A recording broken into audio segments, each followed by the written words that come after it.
Welcome to the Say It Out Loud podcast. I'm your host, Vasavi Kumar. If you're eager to gain clarity, speak with unwavering confidence, and liberate those inner voices, you're in the perfect spot. My mission here is to empower you to break free, find fulfillment, and ignite your passion.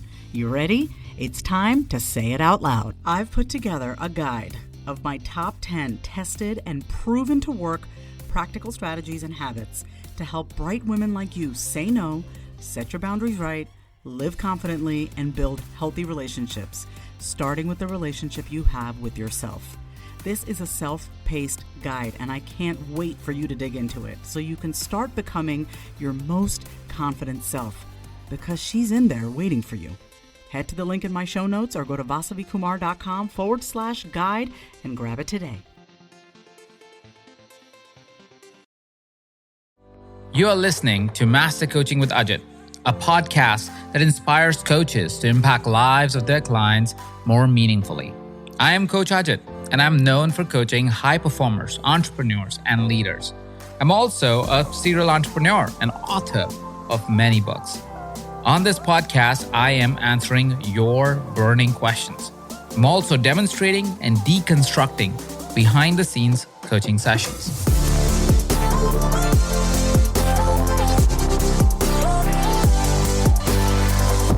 So the tables have turned. Today, I am having a conversation with you about a process, a system, a philosophy that you've mastered over years and years of different experiences that you've had of life, the stages of life that you've lived, and kind of very diverse set of understanding of life, diverse set of things that you've experienced. And so I'm very excited to have you as our guest today. And I'm curious to start the journey because while our listeners have heard you many times, they may not know enough about you. So let's start the journey from when the journey began. I mean, not from the childhood, that might take a little hot minute, but from when you first started experiencing life in all of its intensity. Wow, that's such a good question. When did I first experience life in all of its intensity? I would say the first memory that I have, and it is in childhood, that I remember my mom was dropping me off at nursery school. It was my first day of nursery school. My mom was a doctor, and she was wearing her white coat, and she dropped me off. And it was the first time I had experienced being separated from my mother in that way, because I'd always been raised by my grandmother, or my dad was home, or my mom was home. But this was the first time I left to go to school. And I remember feeling like a part of me had been cut off from me. And that memory actually only resurfaced in these past few months, where I remembered how abandoned I felt. I know my mother was just dropping me off at school. You know, that's what she was doing. But that's the first time that I remember feeling something that wasn't amazing. I felt something that wasn't exuberant. You know, it was pain. It was like my mother is leaving me. That's the first time. And I think throughout my childhood, young adulthood, and adulthood, no one actually ever taught me how to regulate my emotions, right? Especially in the Indian culture growing up, it's don't talk about it, don't rock the boat, don't make a big deal. Chumma ire is what my mom would tell me. In our language, Tamil, chumma ire means be quiet. And so that's what I was told growing up. And so it's no surprise, you know, here I am wanting to show people that when you learn how to talk to yourself with kindness and compassion and determination, and you become that encouraging, motivating voice for yourself, that you have the power to use your voice to not only hear your deepest thoughts, but also to use your own voice to motivate you. So many of us are seeking that feedback from other people and that validation from other people. But what if you could become that person for yourself? That's really what I'm all about. What is it that you felt, or how is it that you found that you were talking to yourself? Or what was it that you found that people tend to do when they're talking to themselves?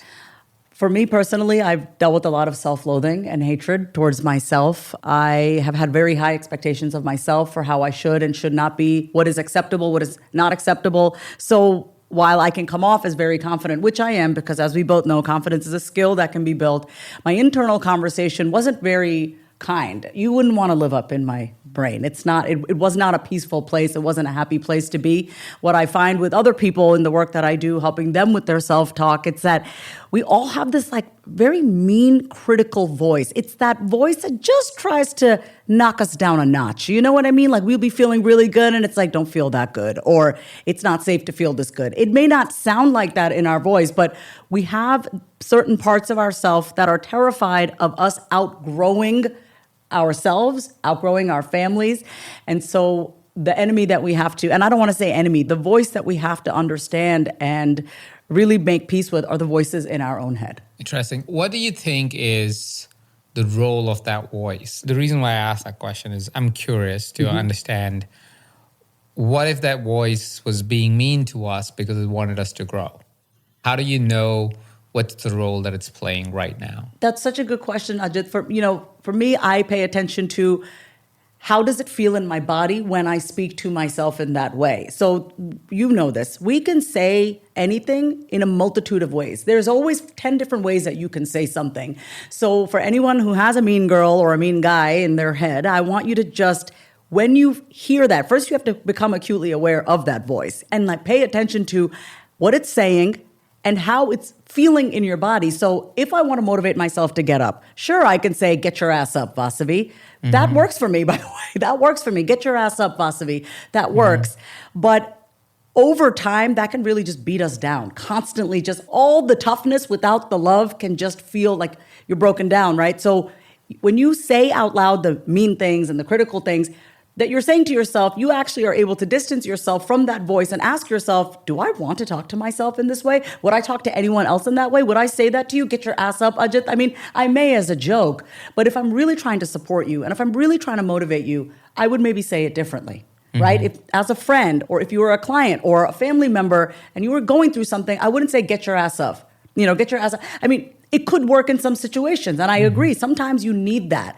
But like I said, it's not the best approach for sustained continuity, as a human or as a business owner, I'm just talking to ourselves in that way. So we have an opportunity when we say that mean thought that we're having about ourselves, that insecure thought, that doubtful voice in our head that's like, don't do that, don't say this. You say it out loud and then you can question and be like, is that actually true? Do I want to believe that? Do I want to continue talking about myself and to myself in this way? Beautiful. The inspiration of this question comes from, there's a gentleman, I don't know if you know about him. His name is David Goggins. Do you know? So he's written a couple of books. One of his book is, the latest one that came out is called Never Finished. Wow. And in that book, I was just listening to the book and I was just like, wow, that guy really talks to himself in many different ways. So I'm not in any way beating down on him. This is more of an acknowledgement to saying he's found a way to talk to probably both sides of it. I mean, it's a book, so I have only one directional information here. I can't really say how he is as a person. I've never met him. But what I found interesting about the book is he's found a way to even have his negative talk to him in a way where it fuels him instead of it feeling like, oh, you should, he literally, which I think is a technique I use as well, but he says, I have two personalities in me. One is David and one is Goggins. David's a nice, sweet person that, acknowledges something going wrong and so forth. And Goggins is this beast that would just come out and suddenly you may go into, to the bathroom as David and come out as Goggins. And then you're like ready for competition, ready to run, even when your knee's hurting and so forth. So he talks about these fantastical stories of his life, which downright sometimes feel dangerous to me. And crazy. I'm like, I don't know. And crazy to some extent, because I'm like, wow, that guy is running while everybody and himself knows that his knee is kind of like in the worst shape that it can be at an age which is not that much. He's like 45 or 50 or something like that. But it's like he's not that old for his knee to literally be drained 3 times in 3 days or 10 days or something like that. And he's like, no, I'm going to run 200-mile race or some shit like that. And I'm like, wow, that's an interesting way of kind of framing our voices in our head to say there's a David and the Goggins. I have an Ajit and an AJ. It's very evident to me when Ajit isn't playing, when AJ is in the play. AJ is a hard ass. When I have to negotiate a business deal, it's always AJ. That shows up. Even my wife calls me AJ when I'm talking business. She's like, that's AJ talking at this point, because it's very A plus B equals to C or not, or it works or it doesn't work. It's not a negotiation. I'm certain of certain things. And when Ajit's at play, he's very coach. I'm going to listen to you. I'm going to hear it out. I'm going to try to make a case, but not necessarily push through something, versus AJ is almost non-negotiable in some way, where his demeanor is very, like, hey, this is what we're doing and I'm going to get it irrespective or not. And I found that very interesting to also switch that. Have you found some version of that in the internal chatter and your philosophy of say it out loud? Oh my God, I absolutely love that you brought this up. So as a trained actor and a voiceover artist, one of the things that we do is tap into the different parts of ourselves. It comes from internal family systems, parts therapy. Inside each and every one of us are different parts. Some of these parts we've embraced. These are the parts that are more acceptable, right? And then we have other parts of ourselves that we're like, ugh, I'm not going to show this part to people, right? So I love to tell people to name their parts. So let me share some of my parts with you. I have vulnerable Vasavi. This is the Vasavi that is softer and is more in touch with her heart, and she's willing to share a side of herself that she may not normally share. I have vicious Vasavi. Vicious Vasavi will come out guns blazing if you cross the line. I mean, she doesn't come out often. We have her at bay. I've managed her anger and her reactivity, but I have a vicious side of me. That's okay. It's okay to have a vicious side of you because sometimes you need that part of you. Sometimes you need that part of you to stand up for yourself. So don't disown or say, I don't like this part of me. Stop not liking parts of you. It's a part of you. It's about using that to help you. I have another side of myself, which I'm just tapping into, by the way, called Vixen Vasavi. This is like the sexy, sensual. What is she like? I'm still exploring this part of myself. I also have vigilant Vasavi. This is the Vasavi when I want to set my mind to do something, hell or high water, I will get it done. You need vigilance to do that. That's a certain energy. That's a certain vibe. You speak differently when you're vigilant. You speak differently when you're vulnerable. So we have the ability and it's an experience to be able to play with your voice, right? Like when you're in business and I've heard you and I've called you up for money advice and I call you for a reason because I want that part of Ajit that's like straightforward. There's not a lot of emotion involved. Just tell me what to do. I need clear black and white. Oh, and actually I've spoken to you about my father and how stuff about my father brings up emotions. And when I talk to you, I'm not looking for business AJ. I'm looking for dad, Ajit, the one who's so compassionate, and you have, elderly parents too. And so you then tap into a different side of yourself. So yes, to everything that you said, and I want to invite everyone to take the time to understand these different parts of ourselves and use them to your advantage. Let's take a quick break. Having been in therapy since the age of 12, I know firsthand just how powerful the process of finding the right therapist is. Going to therapy and talking things out with my therapist has made me happier, clearer, and most importantly, I have a plan for my mental health. I have tools to be able to communicate with others and also the tools to cope when life gets hard, which it does. So let me ask you a question. Is something interfering with your happiness or preventing you from achieving your goals? Regardless if you have a clinical mental health issue like depression or anxiety, or if you're just a human who lives in this world who is going through a hard time, therapy can give you tools to approach your life in a very different way. And that's why I'm excited to tell you about today's sponsor, BetterHelp. BetterHelp's mission is to make therapy more affordable and more accessible. And this is an important mission because finding a therapist can be really hard, especially when you're limited to the options in your area. BetterHelp is a platform that makes finding a therapist easier because it's online, it's remote, and by filling out a few questions, BetterHelp can match you to a professional therapist in as little as a few days.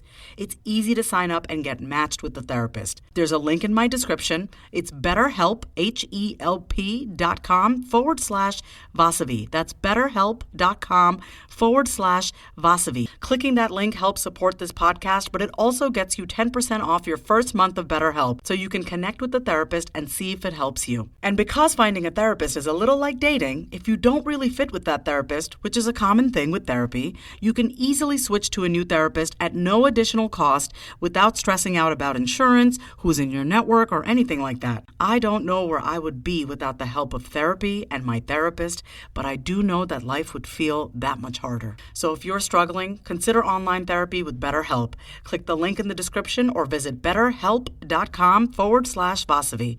Thank you again, BetterHelp, for supporting this podcast.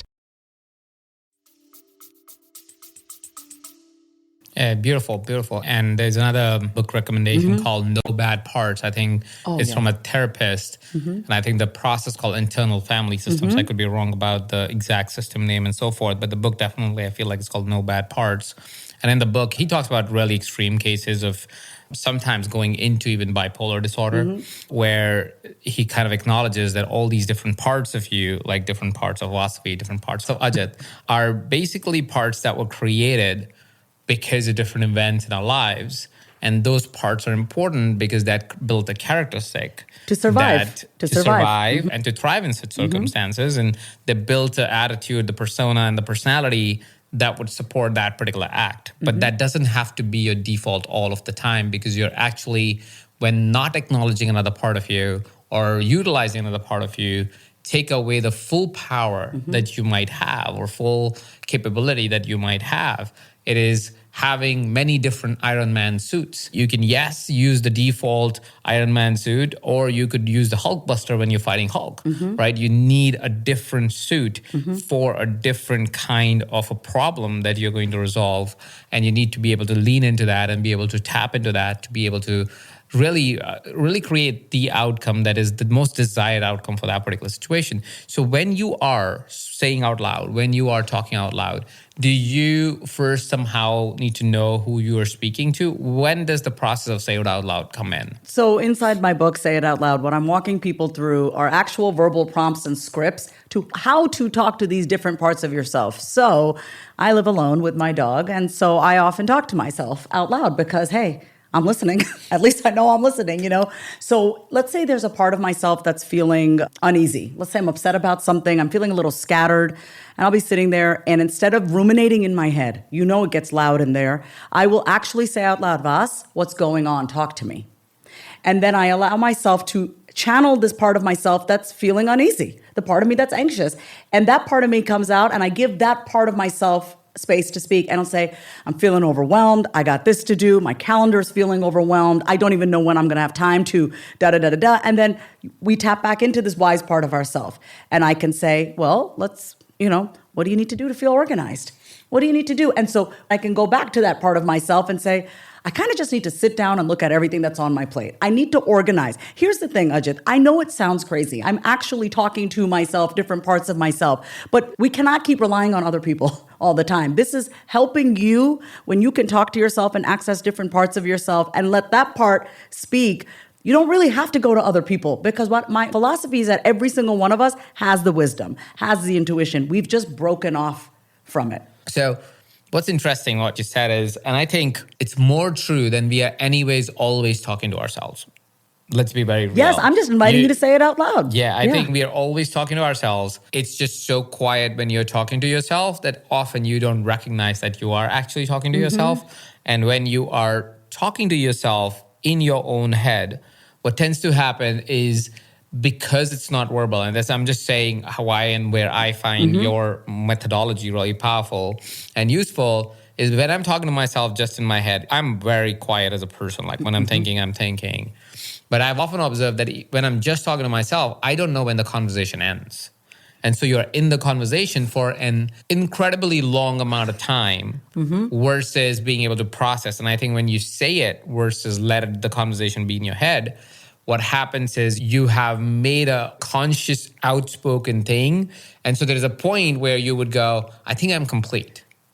Yeah. And I think the problem with just conversation in our heads is there is no point where the conversation is complete. And so the conversation picks up moment you get a quiet time, which means I have a conversation. Let's say you had a disagreement with someone. There was a conversation in your head, or you felt overwhelmed during a coaching session or whatever it might be. Conversation in your head. You're like, oh, but I have to go eat lunch with my friend. You'll go eat lunch with your friend. You come back and the conversation is still in your head, right? So the conversation doesn't have an ending point. And because it doesn't have an ending point, you tend to be in the emotion of that conversation, in the beingness of that conversation, in the unproductiveness of that conversation for a significantly longer time than if you just say it out loud. What do you think about that? Absolutely. And here's the other thing. If you're constantly in your head ruminating and you haven't said it out loud, you cannot be present with yourself or other people. For me, ultimately, Ajit, and I want everyone hearing this because I know everyone listening to the podcast, they're coaches, they're creatives, they want to really have an impact on this world. It's really hard to do that when your mind is cluttered. It's really hard to get organized. It's really hard to put yourself out there. Everything feels harder when you're clogged. If your mind is filled with this and that and all these voices telling you who you are, who you're not, why you suck, why you cannot move forward. It's harder to. So that's why I say, let's just say you're about to post something on social media. I'm going to keep it simple. And in your mind, you're like, oh, that's too much. And so then you don't post it. And then there you go, disowning a part of yourself and not sharing yourself. In that moment would be a perfect time for you to ask yourself, wait, out loud, why am I not sharing this? Let that other part of you that's insecure or scared say, well, I don't want my friends from high school to see this. They're going to think this, whatever your truth is. By the way, this only works if you're honest with yourself. This is, when you say it out loud, you cannot lie to yourself. And I find that most people lie to themselves.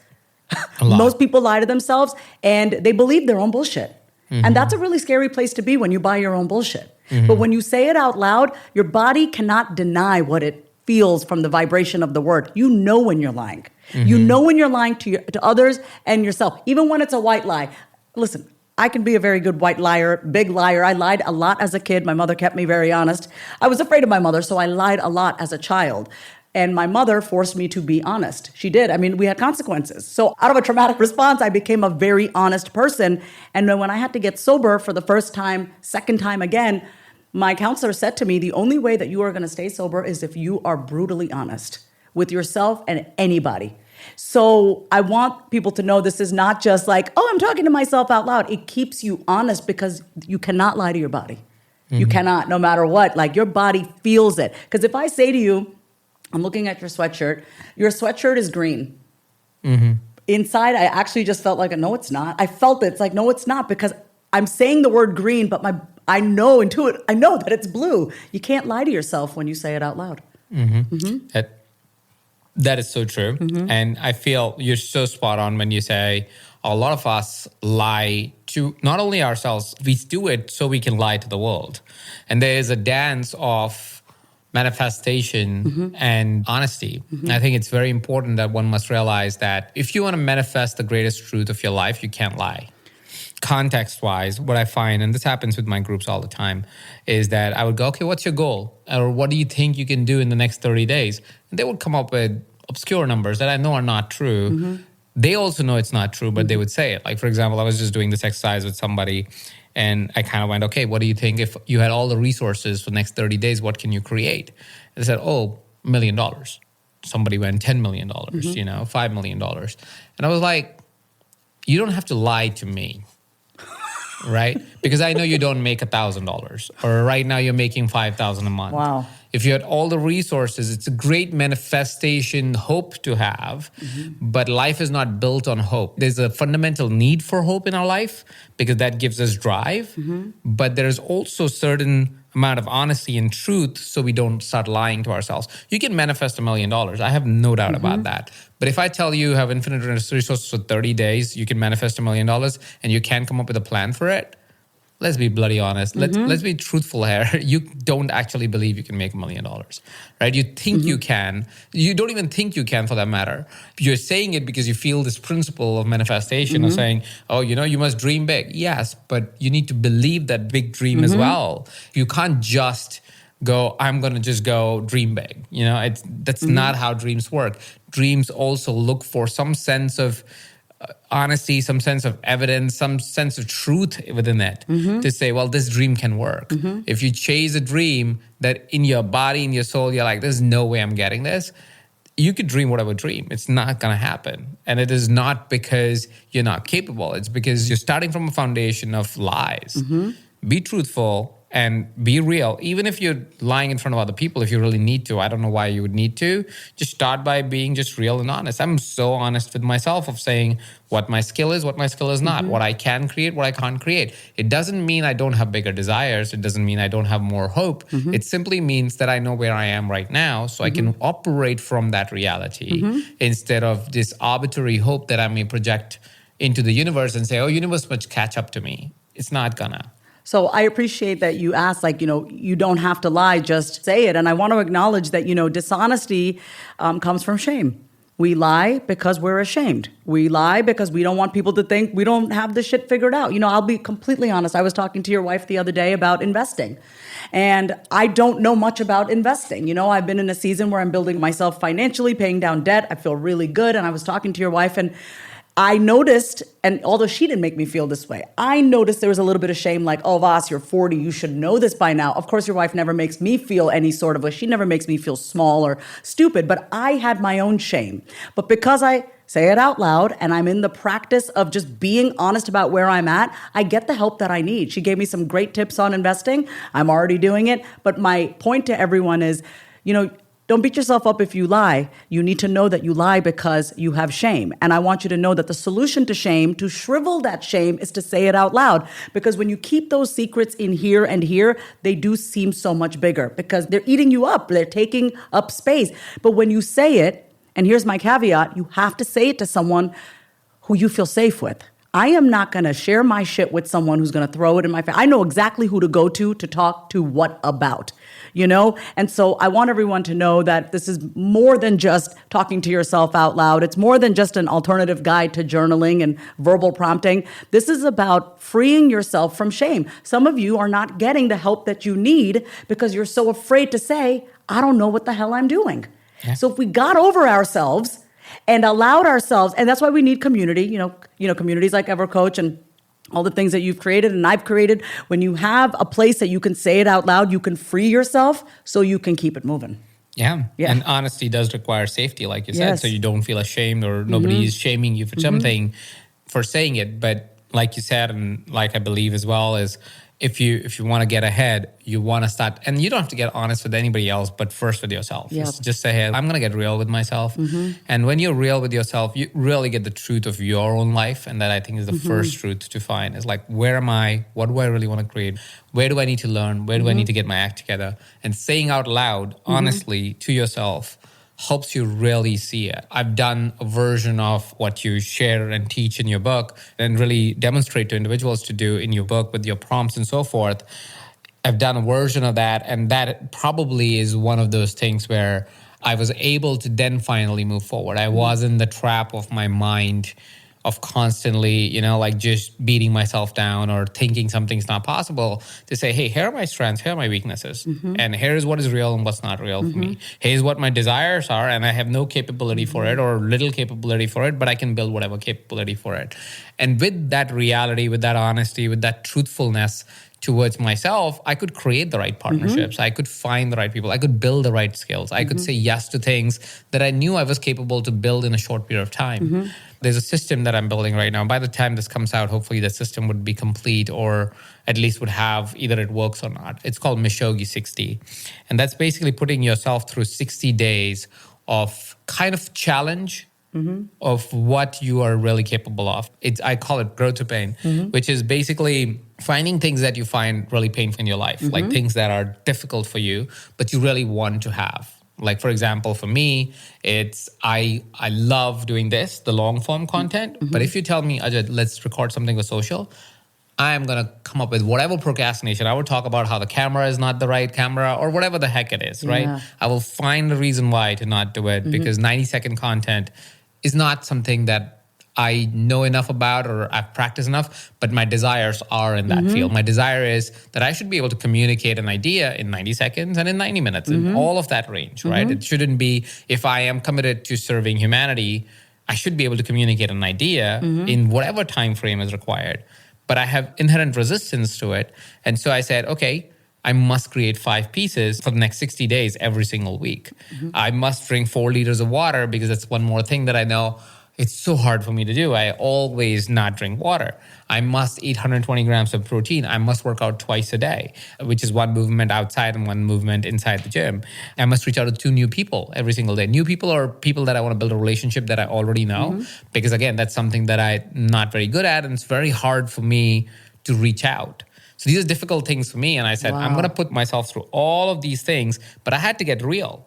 2 people a day is actually not a big number, right? From anybody from, let's say, somebody like you or Nita, 2 person a day, you're like, I do that in the first 2 minutes of my day. What are you talking about? I do. Yeah. I'm like, I don't know what you're talking about. Send me a voice note. So send me a voice note first thing in the morning and say good morning. Keep it simple, you know? Yeah, but what I'm trying to say is like for somebody listening, you're like, that's difficult for you. That's really hard for me. But I had to get honest with myself to say, this is going to be really difficult because I usually would respond to a message, but I would not initiate a message. It's just where I am in my life. But I said, if I truly care for my friends, which I do, why wouldn't I initiate a conversation? Why wouldn't I push forward for that? If I'm creating a version of my well-being, why wouldn't I find 30 minutes in the morning, 30 minutes in the evening to go through physical pain? Like I had calls starting at 9 a.m. So I was like, I'm going to be in the office at 8 o'clock in the morning, run 30 minutes, come back, take a shower, get on my call, and then do all day of podcasting with you.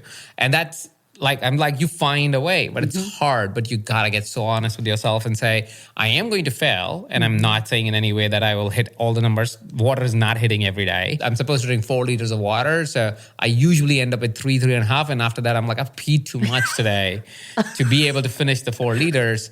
But I will get there, I'm sure, by the end of this journey.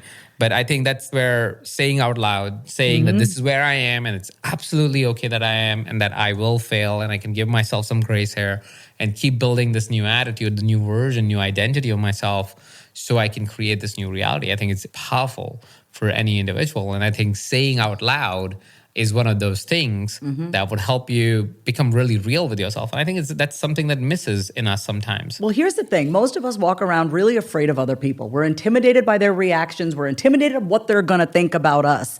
And I'm reminded of that scene, and I talk about it in my book, this last scene of the movie 8 Mile with Eminem. He's in the rap scene battle with G Rabbit, and they're battling back and forth. And G Rabbit basically, he's been the whole time just talking shit about Eminem, how he's white trash and how his mom is this and that. And so Eminem eventually wins the battle. And he was like, yeah, I'm white trash. Yeah, my mom is this. Yeah. And then he's like, whatever, I'm out. And he wins this rap battle. And I look at that as Eminem owned his shit. He owned the truth. What can you possibly say to me to intimidate me or make me afraid that I don't already know about myself? You think I'm crazy? Cool, I think I'm crazy too. You think I'm aggressive? Yeah, I know I can be aggressive. You think I'm a little annoying? Yeah, I know that about myself. Like, no one can fuck with you when you're honest with yourself, when you're real with yourself about everything. Even like, I resist drinking water. It's like, you're not insecure anymore. Yeah. You're not insecure anymore because you own it. So I'm not walking in like, what does Ajit think about me? I don't care what you think about me. I know what I think about me. And what I think about me matters more. And the way we learn to think highly of ourselves, it has nothing to do with perfection. It has to do with being honest with yourself. You respect yourself when you are brutally honest with yourself. Like, so honest to the point that it hurts, but you're willing to hold that and still be good to yourself. Like, don't beat yourself up with that awareness. That's not what you do with awareness. You don't get aware about yourself and honest and then beat yourself up with the truth. You say, you go, okay, great. I have resistance around getting on camera. I have resistance around moving my body every day. Okay, great. Here's where I'm at. What do I want? Okay, great. What's the next step? What's one thing that I can do easy, small, that I can just begin the first step? It's such a beautiful process of being real with where you're at, not beating yourself up over it, getting clear and committed on what the heck you actually do want, and then take the action. Absolutely. It's so very important. I think it's an important step in the journey of talking out loud or saying out loud. I think it's important to get real and honest. And I think saying it out loud does make you more honest, doesn't it? It makes you honest. Well, here's what I want to say about that. If you do not have a connection with your body, you've disconnected, it's actually quite easy to lie. I know this because I used to lie all the time. In my addiction, when I dealt with addiction, I lied to my family about everything. And I've cleaned up all of it. I've come clean with all of it. That's part of our recovery, is that we're honest about everything. But I obviously was not okay lying. I was not okay being a liar, but I could justify it because my body didn't have to feel it so much because I was so disconnected and removed. So it does keep you honest. It will feel uncomfortable at first. If you've been in the habit of lying to yourself and just sweeping it under the rug, it will be new at first because you're rebuilding a relationship with yourself. Think about it. If someone breaks your trust over and over again and lets you down, Ajit, over and over again, you're going to be cautious being friends with that person again, right?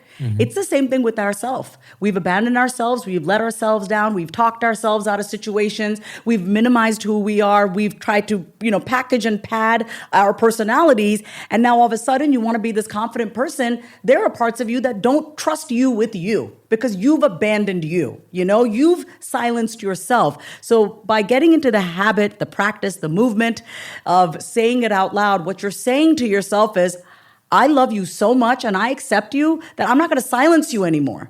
Whatever you have to say it. Like there are parts of you, there are parts of me that are just starting to come out or just starting to wake up. We have to give those parts of ourselves an outlet, a place to express itself because it's been dormant. If we're all about living the full expression of our life, then there cannot be a part of ourselves that I'm not saying every single part of you has to come out, but you got to at least acknowledge that it exists and maybe see, hey, where does this part of myself need to express itself? I have a very competitive side. I'm very competitive, mostly with myself. I don't feel the need to compete with other people, but I love that aggressive side of me. I don't feel like being aggressive with people. So what do? I play tennis. I get to smash the hell out of the ball. I get to curse. I get to talk shit to my opponent. My point is, we don't need to stifle these parts of ourselves. We need to find outlets for it to express itself so we can live our lives more courageously and boldly and free. Beautiful. And is there a way that you got to this system of say it out loud? Did you find this somehow? How did that happen? Yeah, so when I was diagnosed with bipolar disorder when I was 19 years old, so I have bipolar disorder type 1, which means, and this is not my reality anymore. I've worked very hard on my own emotional stability and mind management, but it's typically 7 days of hypomania with about 2 weeks of deep depression. So, and that usually coincides with my menstruation cycle because it's hormonal. That's how it used to be. When I was first diagnosed, I was 19 years old. What did I know? But I remember reading about mania, and mania always, one of the symptoms is racing thoughts. And I just thought having racing thoughts was normal.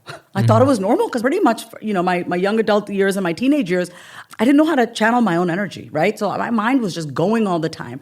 But when I was diagnosed, just because, knowledge is one of my core values, I went to Barnes & Noble and I looked up everything I could about bipolar disorder. And I remember reading about these racing thoughts and slowing them down. And so I was driving in the car and I was acutely aware of how fast my mind was going. And I said to myself, why don't I say each of these thoughts out loud? The way I learned to slow my mind down was by saying the thoughts out loud, because the minute I said it, it came out of my head. The minute I said it, it came out of my head. My mind started to slow down. So that's how it began. It began as a way for me to understand my own mind. I think it's pretty ironic that I'm writing a book. Here I am diagnosed with a mental illness, and it's like I'm telling people to read my book about talking to the voices in your head, but who better than someone that had to? I had to learn how to slow my mind down. And I want to share a personal story why this matters so much to me. My father's younger brother, Kumar, he was 30 years old when he took his own life. And I was 10 years old when my uncle passed. And I remember my father told me how he killed himself. He had hung himself from a fan. And at that age, I was like, wait, someone can take their own life? Like, I never knew what suicide was. And at that moment, my dad said, yeah, his mind attacked him. That's how my dad explained it, and that's how I also interpreted it. So when I got diagnosed when I was 19, I remembered my uncle, and I said, he didn't know, his mind attacked him, and that's why he took his own life. I don't need to be like that. So when I got diagnosed, I almost feel like I was able to kind of break this curse in our family of mental health not being addressed. Because at the time when he took his own life, he was in India. They just thought he was an alcoholic and whatever, but he had very deep depression, my uncle, and he felt like he had no other way out than to take his own life. And I don't think, if I could say anything to everyone listening right now, is that this is so much deeper than just, saying whatever you want to say out loud. This is about you relieving yourself and not suffering in silence. I don't think anyone should have to take their own life, and I believe that if our minds became a kinder place where things could thrive and grow, people wouldn't feel the need to take their own life. But we're not taught how to talk to ourselves. We're told to listen. We're literally not taught, hey, be kind to yourself. It's more like, well, this is what I'm telling you to do. Be obedient, right? Be obedient, don't whatever. So I'm teaching people how to talk to themselves. And it's funny because I've hated myself most of my life. But I've had to learn how to make my mind a kinder place because I know the repercussions of what happens when your mind attacks you and you don't have sovereignty and control and the ability to manage your mind. I don't want to be at the beck and call of my mind. I want to use my mind to execute. I don't want to use my mind to make life-altering decisions. I want to use my body and be in touch with my body to make those decisions, and then I want to use my mind to execute. But some of us are living so much up here. We live in a society where it's very neck up. It's like everything is up here. And I'm trying to get people to get out of their minds and get back into their creative spirits. And we do that by emptying our mind out. And we do that by saying it out loud. Beautiful, beautiful. I think it's a very powerful method for sure. Thanks. And it's so useful, especially when you're by yourself. For sure. Because that's when the mind tries to attack you in a way. For whatever good or bad reasons, that's just where we are in our psychological lives, where we are not taught. There's no scope of being taught anywhere anytime soon. It's only when we become adults do we recognize even that our mind is not always our ally. Sometimes it is, or not ally to our goals and our vision of ourselves. It's still our ally trying to do the best it can, but it is not an ally to what we want to achieve. It is only an ally to our current circumstance. And if it's a negative one, maybe we'll just propagate that and we'll just keep harping on that. And I think one of the most powerful things that anybody can learn, a young or somebody young as a kid or as an adult, is to be able to not be a slave to what the mind defaults to, but almost be a leader to your mind and say, I hear you, and here is how we're going to do this. And that conversation is very much a conversation of your prefrontal cortex.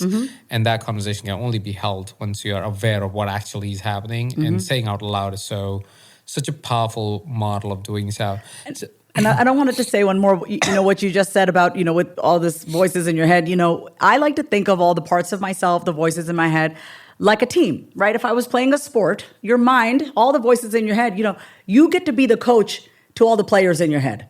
You're going to have a naggy player. You're going to have a lazy ass player. You're going to have an unmotivated player. You're going to have a bitter, cynical player. You're going to have an arrogant player who doesn't want to do the work but thinks they do. We have all of it inside of us. Your job, let's just say your higher self, the God within you, the one that knows better, has the ability to coach and get those players on the same team. Because you don't want all these competing voices in your head. You are trying to get somewhere. You have a goal. You have a vision. This cannot get in the way. So you need to learn how to manage all of that so you can move forward. There's I, Vasavi, and then there's all these different parts of me, and it's my job to manage those voices. And I do that. And because I'm a deep feeler, I get sucked into my feelings too. I'm human. The way that I've learned to integrate both my logic and my emotions, so I'm not a completely cold asshole, but I'm also not a sap in my feelings all the time and not able to move, is you integrate that by, when you say it out loud, you can have compassion for that part of yourself. Like, you know what, that sucks. I get it.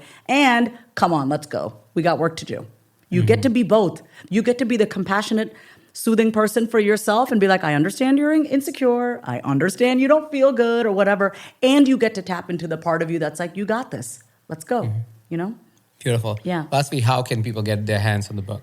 Okay, they can get their hands on the book by going to sayitoutloudbook.com. I also want to say what I'm very excited about is one of my bonuses is a virtual Say It Out Loud book club. So the book comes out May 16th, 2023. Our book club will be in June. So think of it as like a crash course in talking to yourself.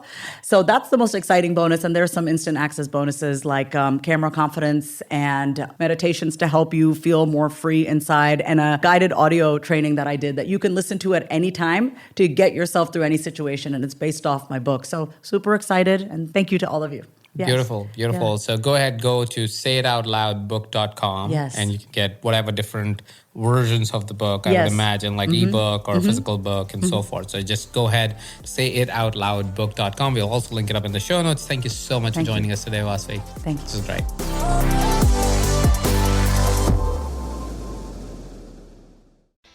If you love today's episode, then say it out loud. Subscribe, leave a review, and come say hi over on Instagram at My Name is Vasavi. Until next time, say it out loud.